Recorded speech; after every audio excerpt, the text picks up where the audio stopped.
What does it take to come back from trauma? Well, sometimes that journey can feel like you are just trying to survive. And whether we realize it or not, all of us have gone through the trauma of living through a pandemic. And we are all trying to navigate our lives and move forward as best we can. Well, my guest today turned her personal stories of trauma into opportunities for other people to glean critical steps in their own growth and move from survivorship to thrivership. This conversation was truly something special, and I can't wait to share it with you. So if you are ready to move from surviving to thriving, head on over to empowerededucator.com/thrive and sign up for the 5-week online course that will change the game for how you show up at work and at home. Feel less stress and more ease, less pressure and more calm, less frustration and so much more joy. It's time to thrive. Go to empowerededucator.com/thrive. Remember all the passion and vision you had when you first went into teaching? Feeling like building young minds and creating community through your work would make a lasting impact on this world? Well, those days may feel like they're behind you now because you're exhausted, stressed and overwhelmed and frustrated, but I'm here to tell you it doesn't have to be like this. In fact, the love of teaching never really went away, but it absolutely needs transformation. Welcome to the Take Notes podcast. I'm Jen Rafferty, former music teacher, mom of 2, and certified emotional intelligence practitioner, and I'm here to light the way for you. In order to create a generational change for our kids, we need to shift the paradigm away from the perpetual stress and overwhelm and into a life of joy and fulfillment. This is Education 2.0, where you become the priority, shift how you live your life, and how you show up both at work and at home. So take a sip of steamy morning coffee and grab your notebook. It's time to take notes. Hello, and welcome back to another episode of Take Notes. Today, I have a fabulous guest, and I cannot wait to get on with this conversation. She brings more than 20 years of experience in education, nonprofits, and leadership. Nichole Myles weaves together compelling storytelling with experience and expertise to engage listeners in a journey of self-discovery, the ups and the downs of growth, and what it takes to come back from trauma. Having gone from a traditional upper middle class life to losing everything, living in domestic violence shelters, and having to rebuild an entire life while raising 3 children, Nichole doesn't just speak about post-traumatic growth, she's lived it. And she uses her education to hone poignant personal stories into opportunities for participants to glean critical steps into their own growth and to examine what they've overcome and how to really lean into that experience to amplify their futures. Nichole, thank you so much for being here and Take Notes with me today. Oh, Jen, it's my pleasure. I'm really excited to be here. I'm excited to get this going. And I know we spoke a little bit before, so I'm just excited for you to share your origin story about, what led you to doing the work that you do now in this world. Sure. I'd be happy to tell that because it's so interesting how kind of all the parts of our lives end up weaving together, and there can kind of be that moment of synergy. So as you mentioned in my intro, I am a domestic abuse survivor. And when I disclose that over time, people will always say, you should tell your story. You should tell your story. And I really didn't, because I didn't want to tell a traumatic and damaging story. I didn't want to have one of those Lifetime movie stories, right? That is very dramatic and painful for people. I wanted it to help. And I am a former teacher, and I've been in nonprofits and in leadership. And so I kept trying to come up with ways that I could help people with that story and not just tell my personal story so that someone else could compare notes on their trauma versus my trauma. And about 1.5 years ago, I ran into an article while studying organizational psychology. I ran into an article by positive psychologist, Dr. Richard Tedeschi. And he wrote an article for the Harvard Business Review about something he called post-traumatic growth. And it was a study that's been done. Actually, this is a 30-year-old study. We just really haven't spent a lot of time exploring it, that he and Dr. Robert Levine did on what makes some trauma survivors move forward and some get stuck. What I now call survivorship or thrivership. And I was so compelled by this article because what he was saying was he was hoping that there would eventually be what he called expert companions. And these would be people who had come through a trauma and rebuilt their lives and followed some steps or framework who could guide other people coming out of a trauma to actually learn how to leverage that for transformation. And when I read that article, it all kind of coalesced that this is what I do. I've been a teacher forever. I've worked in leadership, but I really wanted to help people with this story. And so I ended up actually emailing him and saying, I am not a clinical psychologist. So to be very clear, I'm not a therapist. Is this a thing that I should be doing? And he was like, you're exactly the person that I want doing this. And so I built this framework and got to work. And now we're here coaching and consulting others because you don't have to get stuck in the negative parts of your story. There are amazing strength building opportunities in there, and it can reframe and transform your whole life. And that's what I want people to know. Sure. And, when you are transformed, that's how the people around you are transformed also, as I'm sure that you've observed and experienced in your own life. That is absolutely correct. So one of the reasons that I've noticed, and similarly for me in my experience, is one of the reasons why we don't share stories is because the shame that comes from the trauma. So can you talk about how you worked your way through that yourself, coming from a place of shame to feeling empowered by your story? I mean, that's a process all within itself. It is its own process. And it is, no lies, it is painful. It absolutely is painful. And some of it had to do with really my own personal situation, that when I left my abusive situation, we went through a lengthy time of shelters and homeless lists and ended up on the other side really penniless with these 3 kids. And suddenly the whole world was different. Financially, everything was different. From an employment perspective, everything was different. I was using a different name to try to get through things. And I kept butting up against my own trauma. I couldn't fill out a rental form without having my credit checked, which meant that I'd introduced myself with one name. And now I had to explain that I had a different one. And my credit had blown up because that's what happens with so many of us in financial trauma, divorce trauma, abuse trauma. Suddenly I was having to explain this. And it was not easy to get to the place of saying, I'm going to have to disclose, but it became easier to do it in front of what was about to happen instead of as a cleanup job behind. So for example, when you're filling out that rental application and then somebody calls you back and says, hey, can you explain why this name is different from what's on your app? Is this somebody else or is this still you? And now you're trying to backpedal and explain what happens. I got to the place of saying, I can't do that anymore, because then I was reliving it twice. I was filling out that application and feeling all that shame. And then I was waiting for that call to come back and I was feeling it again. It's like, if we are going to do this, it's taking the Band-Aid off in one strip instead of little inch by inch, I'm going to take care of it. I also eventually learned then that if I was leading that conversation, I had agency over it, as opposed to somebody else getting to lead and dig into that conversation. I found when I led with it, people didn't ask as many questions. And these aren't friends or family or community that I was working with.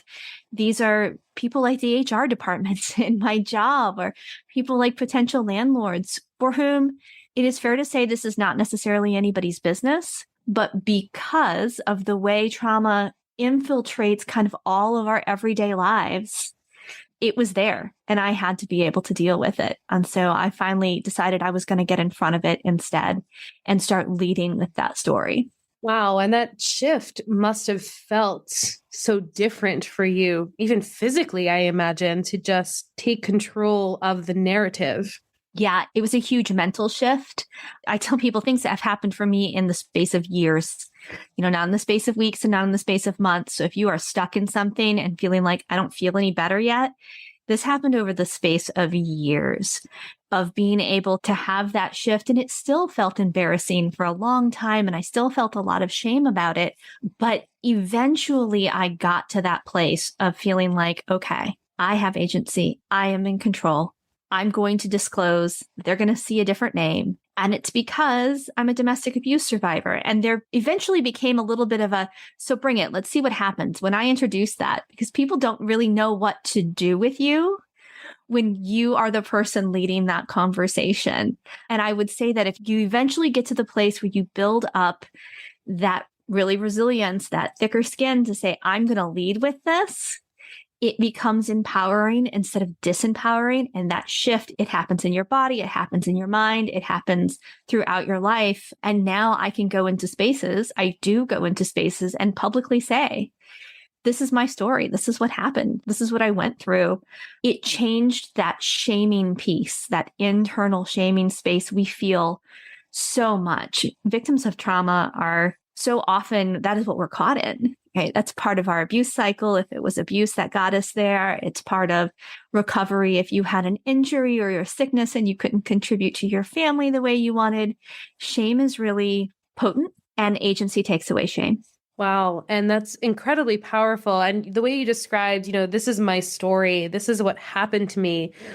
I'm noticing your language there that this isn't who you are. Your trauma isn't who you are. And I'm wondering if you can speak a little bit about how maybe that piece of it played a role in separating the story from you, which could dissolve a bit of that shame too. Absolutely. It's so interesting you picked up on that. So that's the first step in post-traumatic growth. It's a step that I call education, and it is about removing the person from the story. So it really is, there are places throughout post-traumatic growth where we need to personalize our story. But the first step is actually to depersonalize the story. Say, this is what happened to me, and it happened to me because, not because I'm flawed, not because there was some Machiavellian universal power who placed me with an abuser, all of these kinds of toxic language that we use for people. Everything happened for a reason, these things that we internalize.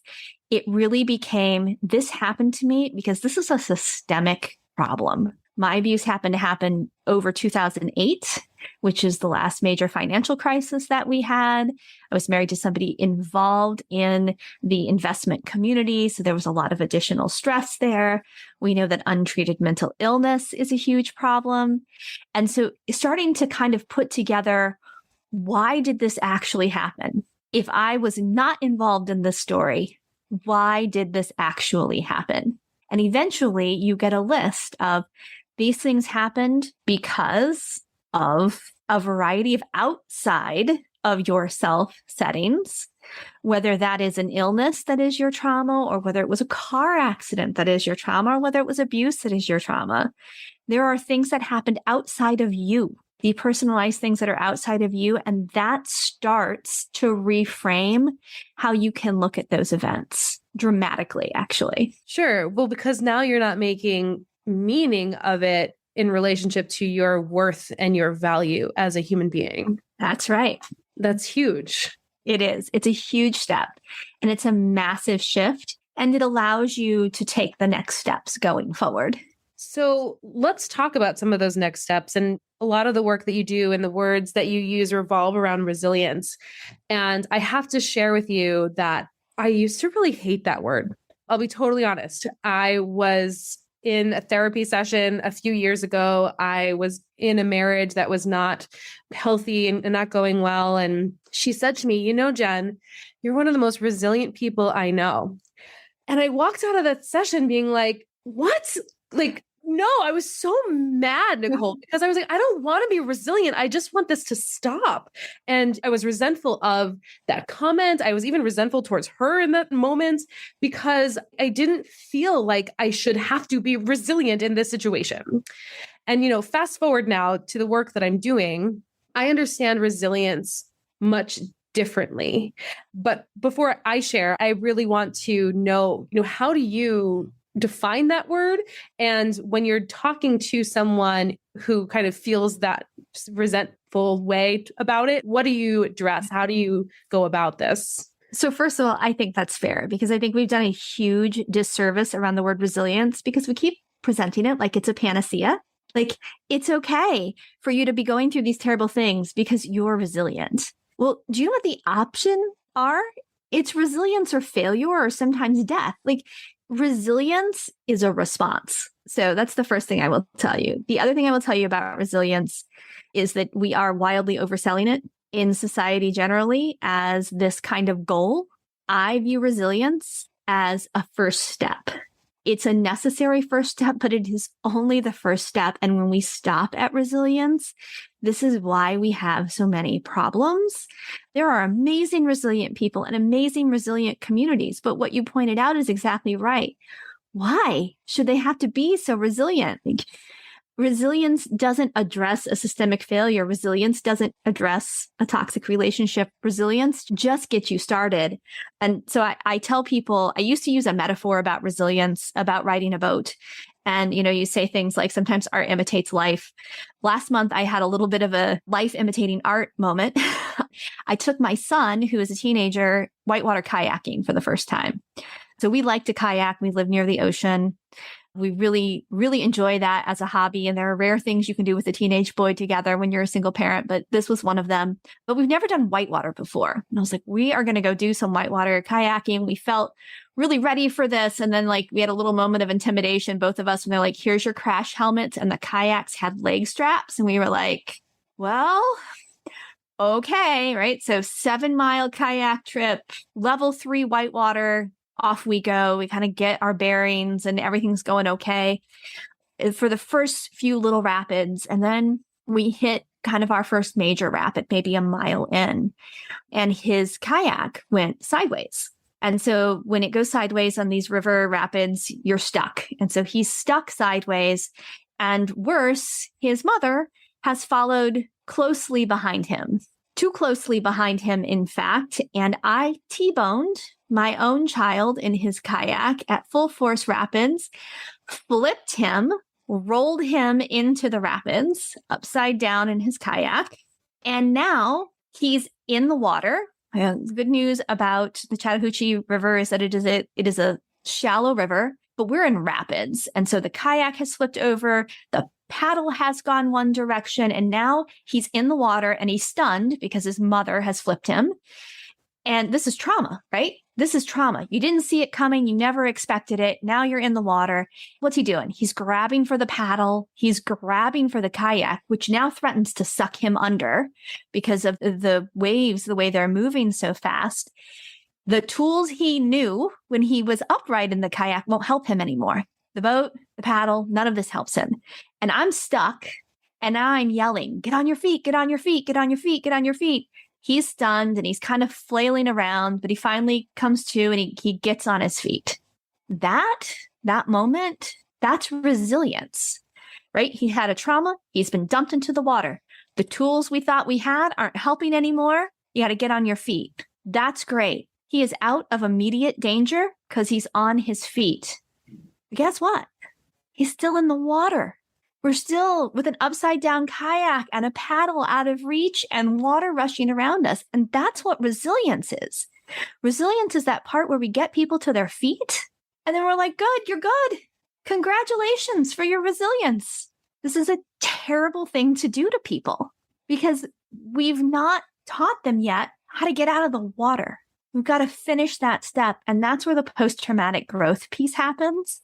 So I think it's fair to be frustrated with resilience because we keep getting to that place of like, it's great, you're resilient. Yeah, well, you're in the water. You're stuck. You're not where you're supposed to be, and you know it.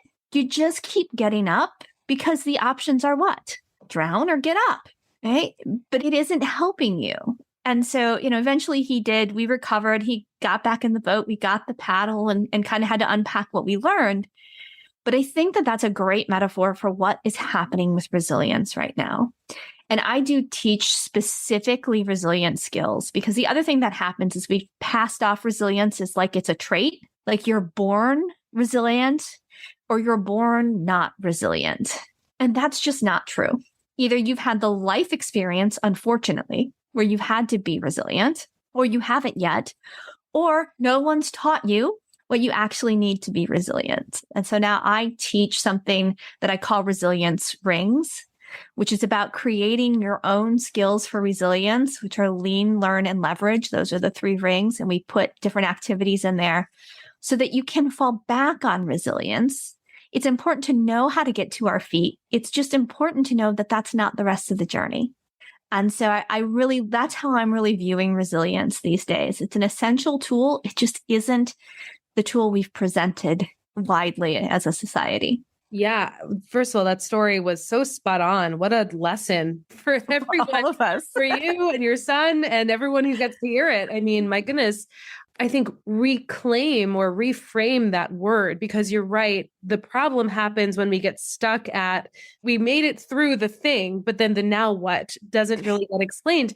And so when I think about resilience now, after doing the work that I've done, it's that second piece of it, which sounds similar to your 3-ring paradigm or your framework, but we have to lean into the emotions of it. Otherwise, it's just emotional bypass where it's, oh, I'm on my feet now. I must be fine. It's totally fine. I'm fine. And we call that resilience, but it's really just bypass. And that, of course, leads to all of these other things. And so I really looked into this word. And one of the things that came up in a conversation, actually with a former professor of mine, we were talking about this resilience in regarding to the definition of really bouncing back, right? You're thinking of a bouncing ball. You have to get to the most bottom part in order to bounce back up. That's right. It's that leaning in to doing what you were saying about the growth, and the leaning in doesn't always feel good, but we have to do that if we really want to be resilient in the true definition of what it means. And that's right. Yeah. And I would love for you to talk more about those rings, because I think having that step-by-step way, it's like a roadmap. Right. So I'm a huge believer in tools. And I think that's one of the other reasons why I've loved working in the space of trauma. You know, people kind of give me the why would you do that? Because this is so much empowerment for an individual to say, these are the tools. And so when I present these rings as lean, learn, and leverage, there's a lot of, and there really is a lot of carryover in resilience and self-care, which is the other reason why we get resilience wrong, because you presented it just like it happens, right? I'm tough. I made it. Let's go. And actually, no, you've got to do a little internal self-care or some external self-care to really be able to have that recovery and your resilience. So when I present the rings to people, I take them through actual activities for them to create what goes in each of those circles. So lean is really about who is in your community, who is in your world, who's your 2 a.m. phone call. Do you have a therapist? Do you have a community group? Who is in your lean circle? What's in your learn circle? So it is, what are you doing? And it's also a big misnomer about it has to be meditation or it has to be something Zen. Be very clear that in my learn circle is a batting cage, because I used to be a softball player and sometimes I am frankly not a very happy person and I need to hit some things, and a batting cage is a great place for me to go and kind of get that out. A rage room is in my learning circle. Absolutely. My kids too, they know we go to the rage room together because it feels great. I love that. Right. These are the things that help you release. Also, I started painting a few months ago. And so that's in my learn circle. And it's kind of all of these things that I want to explore for me.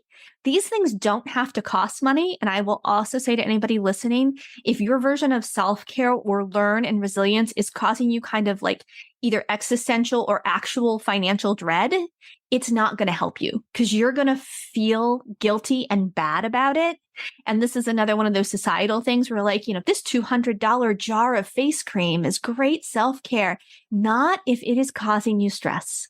And so I also like to walk, but I live in the South. I like to walk at night. So I like moonlight and starlight. That's part of what's in my learn circle, to see what's out there at night and really get myself moving. And then leverage is what I am learning about myself in lean and learn. So this is the metacognition part. What am I drawing from myself? For me, it's that I like creative things. For me, it is that my tenacity rises to the top every single time I get knocked down. I will have to hover in a corner for a little bit, but then my tenacity is going to come back. And when I have that as an actual tool, when I can see that I know I'm going to go there again, that I'm going to be able to be a creative problem solver, people who've come back with amazing responses from what's happened to them, even when I don't feel it. even when I am lost and I can't possibly tell you what my metacognition is going to be with this, when I've done this exercise for leverage, I can go back and look at it, go, all right, you know what's going to happen next. You know you're going to come back around to this. You know you're going to fight. You know you're going to tell somebody. You know you're going to do what you have to do because you've done it every time. This is what's in your leverage ring. And that's going to move you forward. So that's how I'm starting to teach resilience to people now, because I think you can build out those rings and really have yourself a set of tangible and intangible tools that'll remind you how to be resilient in an authentic way. Because that feels amazing because you're standing in your power. Whereas before, in the scenario that I explained, I was a victim of my circumstances and still standing in the water, but I was standing. So look at me, I get to celebrate the fact that I'm standing. And it just made me so mad. And so this reframe is everything. I mean, this is really what it is about and how we continue to move the needle forward, not just in our own healing, but this transformation. Like, I'm going to circle back to what you said at the beginning. When we transform, we create new paradigms for the people around us. And specifically for a lot of the folks who are listening, who are educators, it has to happen in these places where we're in front of kids because they are watching us. Right. Because you're always in front of kids, right? Always in front of kids. And when they're seeing the adults in their lives parading around being resilient, well, what are we actually teaching them? And that's the stuff that really gets my fire going, because we need to heal ourselves in order to make this generational change. So I would love to just kind of move the conversation to teachers for a minute, because when we talk about trauma, and a lot of times we either have these big, broad strokes of what trauma is. Sometimes we get the responses from teachers of, well, I'm not a therapist. We weren't trained for this, which yes, you're absolutely right. You were not trained for this. And we don't have the tools to deal with our own trauma ourselves. And that's kind of that third piece is where I come in with my work, because we can't do the other two if we can understand the other two, if we don't actually take care of ourselves. So in regards to being in the classroom, what are some things and trauma-informed practices that teachers can do and principals, administrators can do today to just kind of get comfortable with this idea that trauma-informed doesn't have to be heavy or hard? Those are both exactly right. They don't have to be heavy. They don't have to be hard. Also, because we do paint with big, broad strokes around trauma, feeling shame or embarrassed because your trauma is not big enough is a huge problem. I find that in education circles. I find that in human services and nonprofit circles all the time. Neurobiologically, teachers, listen, because some of you already know this, you've just forgotten. Neurobiologically, your trauma, whether it is the car accident that happened that wasn't that big of a deal, but it caught you off guard, or whether it is an abusive situation or an addiction or an illness, neurobiologically, or you are being chased by a bear, it is exactly the same path inside your brain, regardless of what that trauma is. So if you get triggered by that trauma, it has lit up inside your brain. All of those systems have lit up exactly the same way as when it was happening, regardless of how severe that trauma actually is. And that means you've released all the same hormones. That means all that cortisol and adrenaline is flowing. So getting a hold of, you have a trauma, I guarantee you do. It's causing your brain to light up in a certain way. And just, again, knowing that that's what's happening is super empowering, because you can have a minute and say, like, I'm having those feelings. You all know what happens when you get that startle response and you get that rush of adrenaline and it hits your stomach and you feel anxious and a little bit nauseous. Like, that's a trauma response. And having control over what you need to do in those moments is really the first step. Knowing that you have them and not being ashamed of the fact that you have them, because your trauma response, which, by the way, it's no longer just fight or flight. It's now fight, flight, freeze, or fawn. And your trauma response, my own therapist would be so proud of me for this, because this was one of my most difficult things, was that when people meet me, they assume that, like, my trauma response would be fight, because that's what I come off as, but it's not, it's freeze. And I carried that as a huge amount of shame for a really, really long time. But trauma response is embedded in us when we're children. So the children that you're working with right now, they're learning what their trauma response is going to be, and it's going to kind of stick with them. So it's between 6 and 9 that you're getting your trauma response. So whatever yours is, you didn't cause it. It's not because of something you did. Like this happened to you in childhood. And that reprogramming is a big, big deal. I think once you get control of that, the next thing to really look at is what's the language you're using? What's the language you're using in your classroom? What's the language you're using at home? What's the self-talk language? And if anybody goes to my website and signs up for my email list, one of the things I have is a trauma-informed language quick reference. And it's 20 phrases to avoid and 12 to say instead, and why. And what we are really looking for is to avoid phrases that take agency, avoid phrases that diminish our legitimate feelings, avoid phrases that disempower us, and avoid phrases that depersonalize what's happened to us. So we don't call ourselves victims. We don't say to children or to anybody else, get out of a victim mindset. We name them. And this is the place where instead of depersonalizing like we did in education, we personalize. We bring this to them. Okay. We do not do toxic positivity. Most of us were raised with this from just playing, right? You're playing on the playground, fall down, you get a scrape. What is the response? It's the same response as resilient. You're fine. Brush it off. You're fine. When you do that, you diminish and you disempower. So you have to stop that. And you need to say, healing doesn't happen on a timeline. You're carrying a lot. Those feelings are valid and you got to give space for them. And you really need to avoid these kinds of phrases like everything happens for a reason. This one ranks as probably the highest phrases that drive me crazy in recovery around trauma-informed practices is this everything happens for a reason idea that, again, we've been selling as a society. So you and I connected, and we connected because if I hadn't been abused, you hadn't been in a terrible marriage, we never would have met. And so we should all be thankful and grateful for these horrible things. Like that is pure garbage. And if you want to steal somebody's agency, even a child's, you tell them everything happens for a reason and then turn around 2 minutes later and tell them that they are responsible for what happened. We are not delivering equanimous messages that make any sense when we do that. Either there are natural consequences to what happens, or there are universal Machiavellian powers who are placing us like a chessboard out there. Both things cannot be true at the same time. And it really steals our agency when we start to say those, everything happens for a reason, this was meant to be. So if you got to work this morning as a teacher and got that parent in your classroom that you just like, you see coming, right? You opened the email and there's an essay right away about you making those kids bring in purple folders that nobody could find at Target this year. That is not do not look at that and go, well, you never get more than you can handle. Everything happens for a reason. And if you are delivering that to a colleague, or if you are a leadership person and you are delivering that to a teacher, you are not helping them either feel those emotions or learn to solve their problems.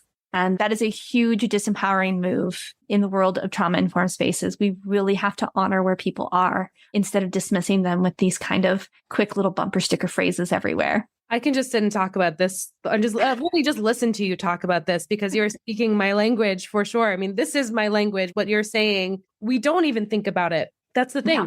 We don't think about it because we have been trained just because in the air that we breathe. This is how we've been brought up. These are the things that we say. We don't even think twice about saying these things. That's right. And so what I find when I'm observing some places moving into trauma-informed practices, there sometimes seems to be this disconnect of, well, now I have to do something else. This is something else on my plate that I have to do now. But this is the stuff that's going to make you better so you can show up for your colleagues and your students better. If we reframe this as to not being about the kids, this is about you. This is about creating culture for you. So you don't bypass, so you don't say things that are ridiculous in the vein of toxic positivity when you're actually feeling something, because that's not healing. That's not growth. That's not conscious living. And that's certainly not empowerment. So yes. Well, but I think you bring up a really good point that it starts to become like, oh, this is another thing I have to do. And look, like this takes practice and you will screw up. And you will screw up because you have been enculturated and continue to be enculturated in a world that absolutely says things like you should just be grateful. And there's an entire industry of people where you just make a journal of gratitude of things. My world is falling apart, but here are the list of 15 things that I feel grateful for. No disrespect to the gratitude folks. There is a place for that. But if you are doing that in an effort to not deal with what is happening in front of you, that is not a healing process. It is absolutely not a healing process. You have to look at why you're doing this. It's anything with self-care, anything in your resilience rings is the same way. If you are watching 6 hours of Netflix because you need a downtime and you get to release those emotions and ugly cry at whatever series you are watching, more power to you. You're watching 6 hours of Netflix so that you don't have to have a feeling to numb yourself out. You are missing this. And if you are using language and messing up and then saying, I am messing up, you're on the right track. Eventually it's going to lock in. If you are not using language because you don't want to have to deal with, or you don't want to have to feel things, you don't want to look at a kid who's fallen down and say like, that is a lot. I'm so sorry. You must be feeling that way. Do you want to sit down for a minute? If you are not doing that because you don't want to have that emotional connection, you got to have a timeout with yourself and really explore what's happening. I'm so glad you said that because, again, I think it goes back to the bypass. Gratitude's great, but you can't gratitude bypass your way through your feelings, right? Like you can feel the things and then be grateful for the light switch that you got to turn on separately. It's not an excuse or a reason to not feel or to be resilient and say, well, at least I have lights. At least I'm not. Right. And this is something else I talked to, when we talk about boundaries recently, I had a workshop. It's like, well, at least I'm not sick. At least I have my health. And shouldn't the bar be higher than not dead? Right. Well, this is my whole argument for thrivership instead of survivorship is that we've quite literally architected an entire society that says, you know what? You're not dead. So be grateful, damn it. And what else should you want? You're not dead. You're still here. You came back from that. Isn't that enough for you? And then it also kind of rolls that tape for you that you feel like crap because it's not enough for you. And you shouldn't feel bad. You're teaching it's not even post-COVID, endemically in COVID. And this year, the win is that none of the parents made death threats to you this year over making your kid wear a mask. Listen, that is not winning. That's slightly better than the absolute hellscape you were living in 2 years ago. And I'm glad for that. But I think that it's a terrible idea to tell people that they should be grateful or that they should be satisfied with that's what's happening around them right now. I think that is an absolutely horrible message to be delivering because it sells us short. It makes our lives way too small. Sometimes big wins happen incrementally, but it shouldn't just be tiny little wins that are slightly better than not dead. Right. And this is just it. This is where our work comes in helping people understand a pathway to feeling empowered about their external circumstances. And before I ask you the last question, I just also want to say and agree with you and highlight the fact that you say everyone has trauma. If you're human, congratulations. Right. You have trauma, and it's not just for some people. It is just part of the way of the human experience. And to me, there is beauty in that there is a human experience that we can all connect with, even though it's painful. And even when it's painful, that you're not unique. We all know what trauma is, and we can use it as a connector instead of feeling shame about it to drive us apart. And I think that's really important. I think that's so important because it is something that brings us together. And the most amazing thing about trauma is that it will distill what's really in you. And I always paint myself because it's real. I was this very polite with the bob and the requisite holiday sweater vest, right? Teacher, but I was silenced. I was silenced as a human, and my trauma helped end that. I had to find a voice, but I was in there the whole time. And the trauma distilled down where those strengths and power is. And I think that that's there's an opportunity in that. It's not that we should go rushing for our trauma, But if we really explore it, you will find true moments and zones of genius in yourself and strength in yourself that you just didn't know what were there. That is beautiful. So first of all, we need to continue this conversation. We do. So We're going to have to do some more. Put a pin in that one. But for the sake of this episode, I need to ask you, in your work and in your experiences, both in and out of the classroom, what is your dream for the future of education? I've missed being in the classroom. It's been years since I've been in the classroom. I still have a child in school, though. When I think about what education looks like for me, I envision the perfect education space for me is that we set out to help every single one of our students find their zone of genius.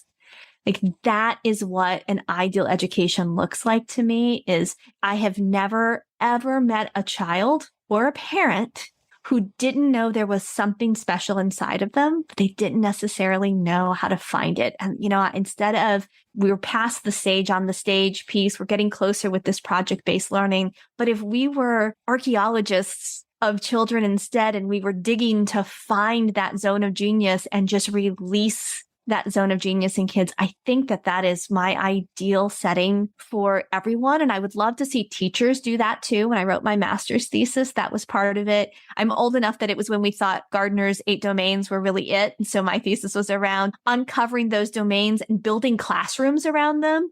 But it was still that same idea that like, if I know you and I have an arts background, so that creative thought process, if we could be matched with those creative thought kids, and as their brains grow and move around, we shift them off to the kinetic spaces and we shift them off to the analytical spaces, and they get to work where their brains are growing. I just think that so much would change for kids, so much would change about our emotional well-being and our health because we'd be working in that strength-based place. Corporations are all over this right now with 360 models and the Maxwell strength-based programming. I don't understand why schools aren't there yet. We're still doing you're bad at this, so we need to remediate and spend extra time on that instead of letting you do the things you're great at. And I want to find schools that really let kids be great. Yes, I agree. I mean, having those spaces and places is how we grow. And I think that there are opportunities. And my hope, when I ask this question is we say them out loud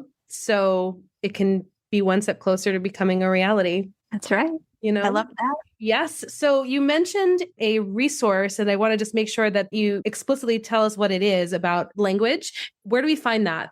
Sure. So if you visit my website, which is myles2go.net, so it's MYLES, myles2go.net, right on my front homepage, you can sign up for my email list. And when you do, you will automatically receive a download, which is 20 phrases to avoid and 12 to say instead for trauma-informed language quick reference. And it's just a simple PDF, so you can have it out with the 3 columns, and it looks very easy to read, very fast, and just kind of help you to not only avoid those phrases, but to have something new to put in your lexicon also, because I think that's really important. I don't want to just tell you what's wrong. I want to give you some tools to be able to use better language. Amazing. And if people want to know more about you and work with you, all of those links are going to be right there in the program notes. And I'm going to check that out myself too. I love that. Yeah. Come on down and we will have some more conversations. I cannot wait. So thank you so much, Nichole, for your time and your talents. And this was just a wonderful conversation. And I hope it's just the start of something.